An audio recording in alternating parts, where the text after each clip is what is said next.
Not that I will ever remember to post this, but here we go. All right, I need to get to the chassis ground, that bolt on the right with the yellow stripe, that one.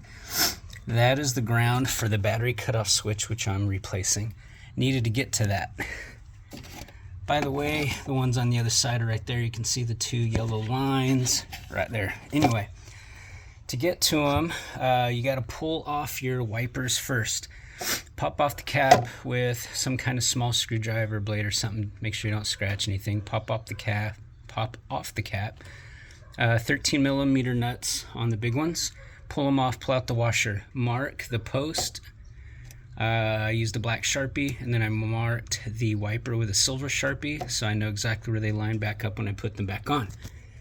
That little guy, once you pull the main wiper off, the guide rail will come off. You have to pull the main one off first because it overlaps. That's an 8 millimeter. Also has a washer. I also marked those, even though they probably only go in one spot once the main one's already mounted.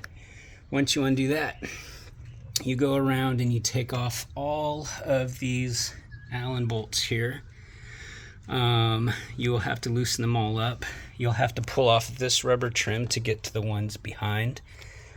What else? Mine had this weird rivet holding it on up here. I had to drill the top off of it to get it to pop off of that little guy. So nobody else I could find to talk to had that or knew what it was, and it doesn't show up on any of the parts diagrams. So anyway, once you do all those, you are going to have to pop off your trunk struts. You're going to have to remove those bolts.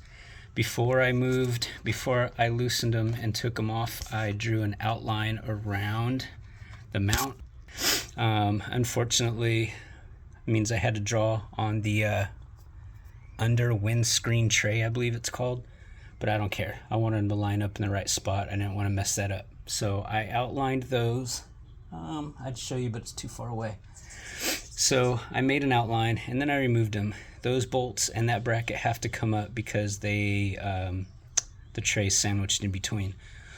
Once all of your bolts and possibly you've drilled out that rivet and once all those bolts are out and these brackets are up and this rubber piece is out of your way, you will have to kind of pull it towards you to get it out from under the windshield.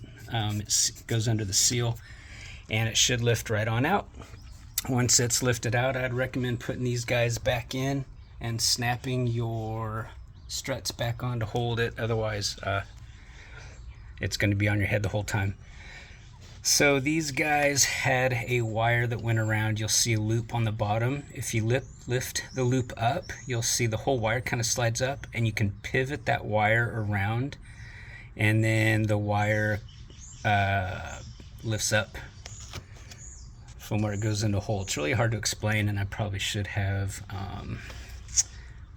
done it, filmed it, but it's really simple. Here's one. So here you can see the wire goes into the plastic. If I reach around the outside, there's a spot where I should be able to, oh, there you go. So you lift all the way around and it pops off, it comes undone, and then it'll swivel around and lift straight out. Once it swivels around and lifts straight out, actually this one will come this way, that releases the ball. So you got to get that piece, which runs this direction, to come straight down. You do that by popping this guy out, swinging it around and dropping it. Anyway, that's it, and that's how you get to all this junk. That's how you get to your grounds there and your grounds there. And also while you're pulling the tray off, you'll need to wiggle these off of the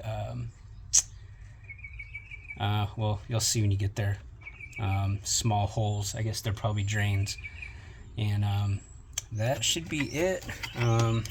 This guy obviously was here, so it's just out of the way for now. Anyway, so that's it for now. While you're working, now that I see how this all works, I'd recommend leaving this in place along with the air filter, because you can easily drop crap in there, especially tools. So that's it. Thanks for watching. Bye.